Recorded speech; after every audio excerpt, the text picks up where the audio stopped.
আসসালামু আলাইকুম বন্ধুরা। তো দেখতে পাচ্ছ আমার কাছে এখানে 4টে সানকুনোরের পাখি আছে। তো 4টে পাখির এখানে প্রায় এখন 3টে ডিম দিয়েছে। তো 3টে ডিম দিয়েছে, সেই ডিমগুলো আজকে চেক করব যে ডিমের ভিতরে বাচ্চা আছে কি নাই। তো তোমরা ভিডিওটা দেখতে থাকো, আমি ডিমগুলো বাই করি, তোমাদেরকে একটা একটা করে দেখাবো যে বাচ্চা আছে কি নাই। তো দেখতে থাকো ভিডিওটা। তো আমার এখানে হাতে দেখতে পাচ্ছ এই যে এখানে 3টে ডিম।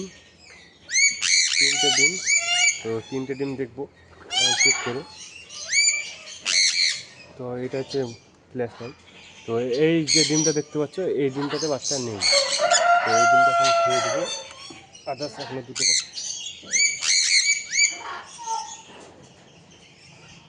এই যে মোবাইলের লাইটে বুঝতে পারা যায় বন্ধুরা, এই ডিমটাতে বাচ্চা আছে, মানে এখানে একটাতে বাচ্চা আছে, একটাতে বাচ্চা নাই। তা এটা দেখে নেবো। তো এটাতেও বাচ্চা আছে। তো আমাদের এখানে 3টে ডিমে 2টো বাচ্চা আছে, একটা বাচ্চা নেই। টোটাল 4টে করে ডিম দেয়, তো এখন 3টে দিয়েছে, আর একটা ডিম দিবে। বন্ধুরা, ভিডিওটা তোমাদের কেমন লাগলো কমেন্ট করে জানিও, এবং এরকম যদি ভিডিও পেতে চাও তো অবশ্যই সাবস্ক্রাইব করে দিও। তো টাটা, বাই বাই।